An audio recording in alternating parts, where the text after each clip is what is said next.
Alright, so we're about to hit 100 subs right now. I think we're at like 97, 98. We might even be at 100 right now. Haven't checked in a couple days.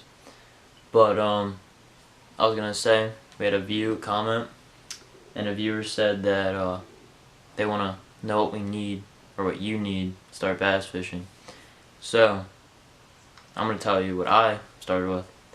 No, how good I am at fishing, you know what I'm saying? And and then yeah, so let's get right into that. The first thing is, to go bass fishing, or any type of fishing, is the rod that you're using, or the rod or reel. You just need something to go fishing with. Like, this is my first setup.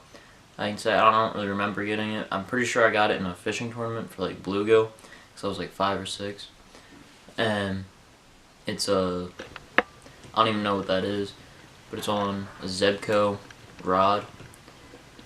I don't know what that is either, but it's like a 5'5", maybe 6 foot. I'm taller than it and I'm 5'9", so it's definitely not 6 foot. But it doesn't really matter how expensive like the stuff you're, like the reel or rod you're getting. It just depends. Like, it can't be super cheap, because then your drag and stuff won't be as like this. If I call it like an 8-pound bass on this, it's definitely like the drag on this is not strong enough to keep that, so just lines just can constantly keep pulling out, and you won't be able to reel it in, or it'll just get off and you'll lose an 8-pound bass. But so like this thing was probably like $35, not even, and might have been a little bit more, I don't know.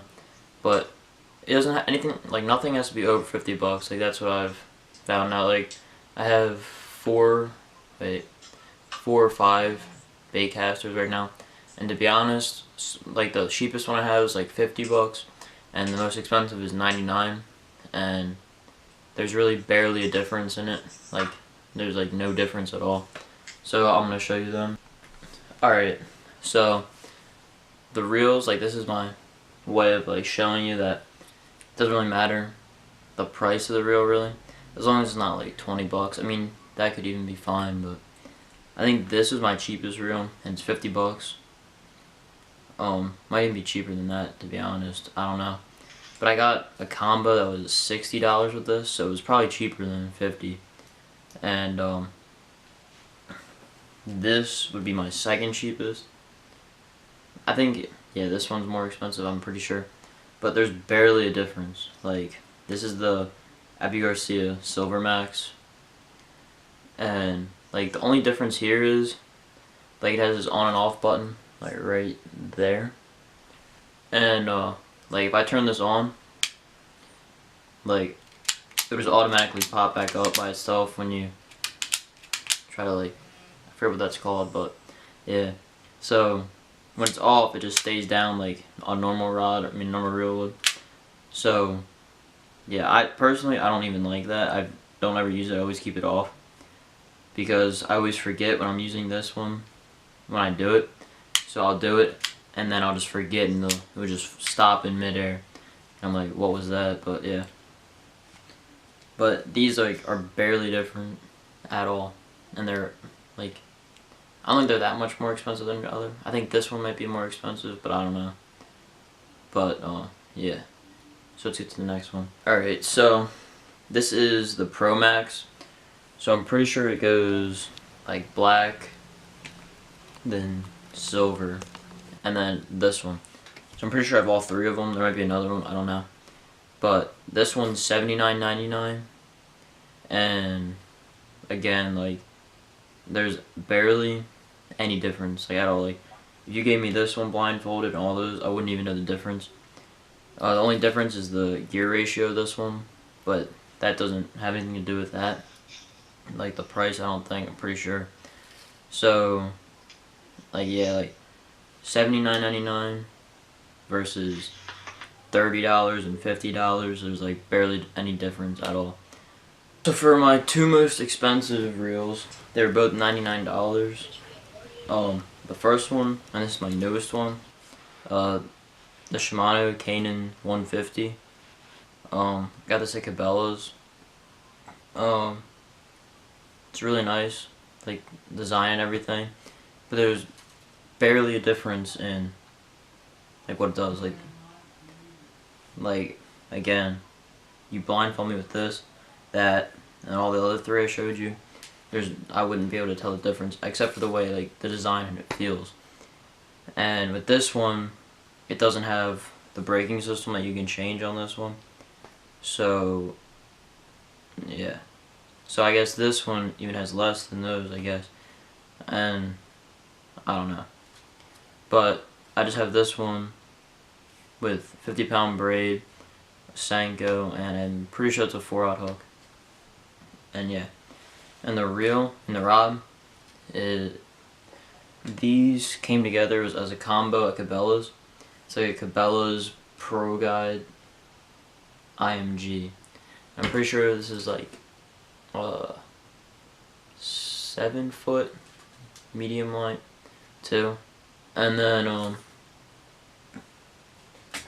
so for my same exact price, the speed spool, loose speed spool MG, I think, I don't know, but this was $99 as well at Cabela's.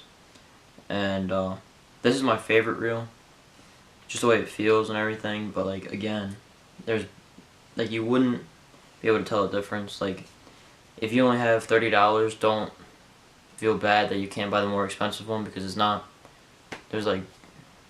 worth. I mean, if you have the money to go buy it, then go buy it, but if you don't, it's not worth like giving up extra money for something that works just as well. It's just more expensive. So, and the rod it's on is the cranking stick that I was talking about, and this was $99 as well. And this is my favorite rod. Like with the rods, you can tell a little bit difference in the price, but not really. Like this one works just as well as this one, and this was probably not even a $50 rod, and this one's almost $100. So I mean, again, like if you have a certain amount of money, don't waste it on something more expensive when it works just as well as the cheaper one. And so yeah, so let's get into the lures. My first one, like if you're a beginner, never fished before, and you're trying to go to like lures instead of live bait, which live bait works, I would say, I don't know, like I went to this one pond and just used live bait for like before I got into lures, because when I first started using lures, I never caught anything at all. And so I would always just go back to live bait, because I remember catching a bunch and like bluegill and stuff like that when I was littler. So I was like, alright, I'll use that. Didn't catch anything with that. So I was like almost done with fishing. I almost gave up, to be honest. And then I just like watched a bunch of videos on YouTube and stuff like that. Learn how to use can't even talk. Lures properly. And then started catching fish. And that's like what started me. Now I love fishing. I do it whenever I can.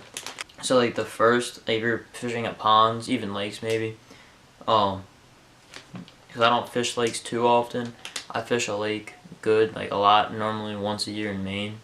And I'm pretty sure you've seen Colby's videos, and I was in them from earlier this year. And so yeah, the first lure would be the Senko. There's a lot of variety of Senkos. Like I'm pretty sure every company pretty much makes some type of Senko. So yeah, just you don't even have to buy Gary Yamamoto. I like them the best because I just have most confidence in them for some reason. But like any brand of Senko would work. And I throw a 5-inch with a 4/0 hook, and it's an EWG hook. And with hooks, you don't really want to go too cheap with hooks, because they tend to rust and bend if they're cheaper hooks.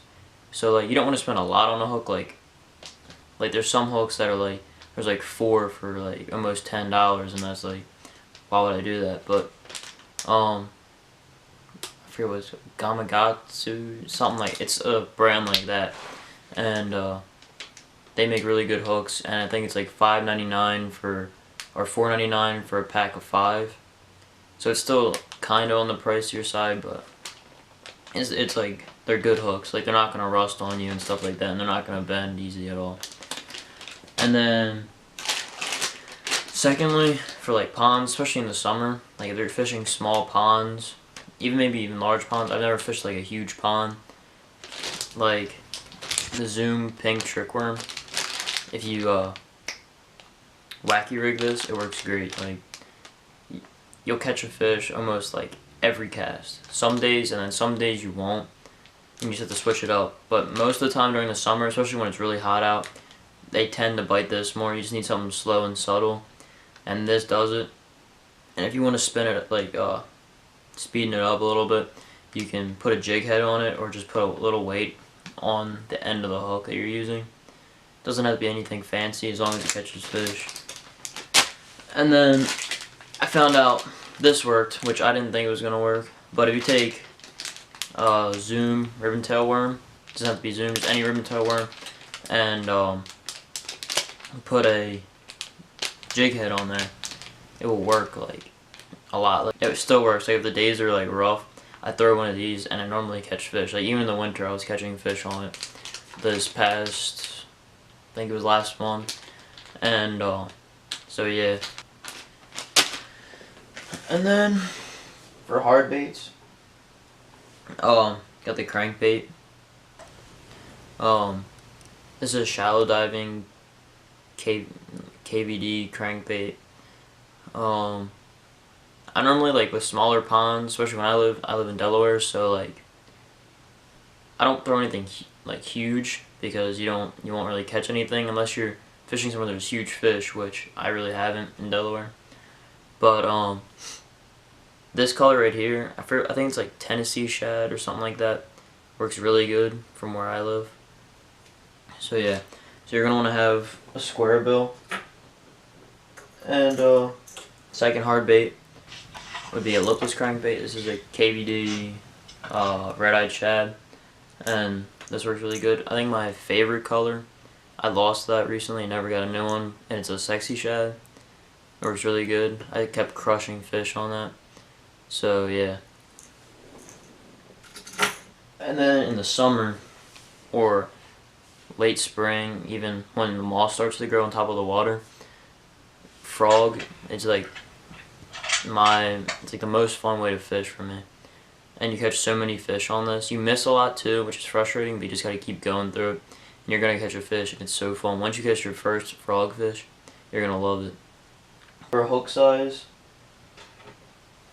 for wacky rigging, I use an octopus hook. I think this is a size 1.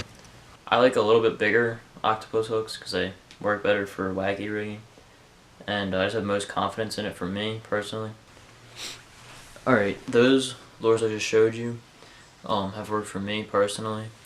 I'm not saying they're the best to go to, I'm just saying my personal experiences. Those are my favorite. Those are, like, that covers the general, like the general baits that you could use out of all the baits. Because I know if you walk into a store and you've never fished before, or you're just starting fishing, it's kind of intimidating with all the stuff you can choose from. So you're not necessarily gonna always know, not always gonna have that knowledge to know what you're gonna get, and like where you're gonna go fishing. You're not gonna know what to use, what color to use, the water temp, the weather outside, you know what I mean? So that's just like a general basis to use. All those baits I showed you, if you just got all that as like a starter pack, all that would probably be like 30 bucks, maybe a little bit less. But if you got all that, went to a pond, you would definitely catch a fish. Pretty much any time of the year. You can just throw any, like, if you went around, weren't catching something with one, cross it off, use something else, cross it off, use something else, and you would definitely catch a fish that way. So hope that helped you guys, and yeah, like, subscribe, comment. I'll leave a link in the description of all these products, all the lures, all the rods and reels. If I can find the reel, I'll even put this in here if you want. You know, why not? So yeah. So yeah, if you like these types of videos, just comment down below, and I'll do more.